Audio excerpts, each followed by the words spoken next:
week we're doing Heart of the City by Jay-Z, produced by Kanye West, which Kanye says was the very first beat he ever played for Jay the first time that they met, which means that this beat is responsible for Kanye getting so many tracks on the blueprint and in turn springboarding his career.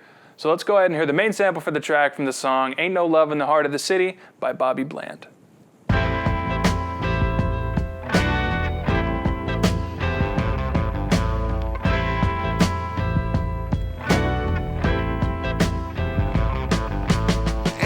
In addition to that guitar sample, there's two other parts of the song that get used. First, this horn riff from about 2 minutes in.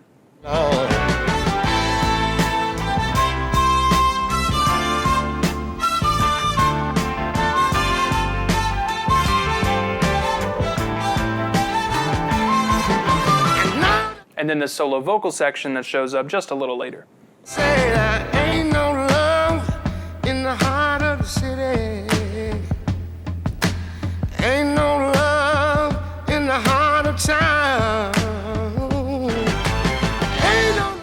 So after pitching those up one semitone, the first thing we hear in the track is that horn riff.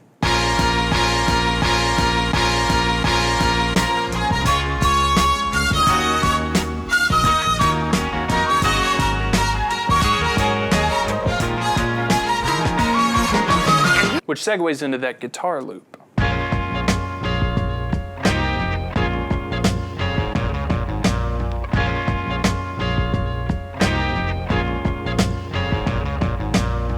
As for the vocal sample, that gets used a couple of different ways. First, there's this string riff at the end that gets used as a transition sample from, say, the guitar loop to the horn loop, like this.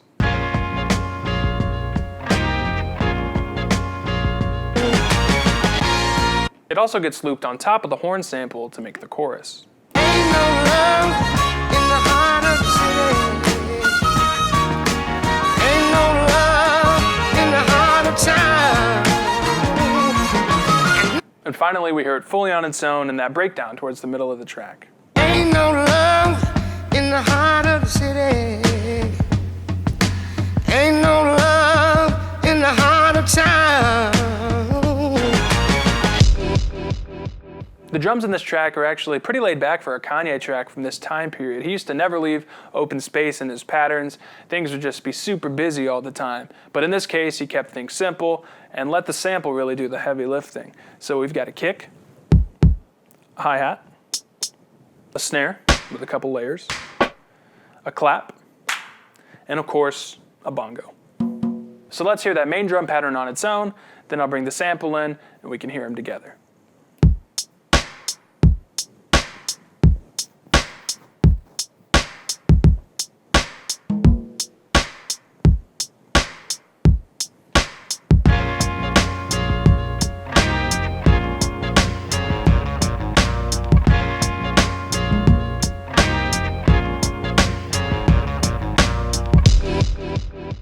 Now throughout the track there's this rising sound effect that we hear maybe 10, 12 times, and that's used during transitions from, say, the intro to the verse or the verse to the chorus to help build energy and to smooth out that transition from one section to another. Now here's my approximation of that sound.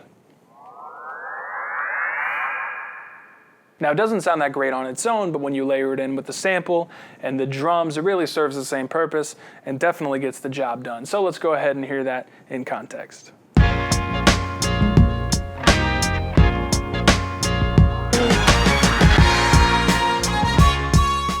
That covers all the elements to this track, so I'll go ahead and play you the finished sequence version in just a minute here, but before I do, I want to remind you, as always, to head over to beatbreakdown.net, where I've got project files for download in Machine, FL Studio, and Ableton file formats.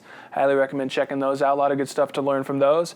And I want to remind you that I've been live streaming both here on YouTube and over at Twitch, username Beat Breakdown over there.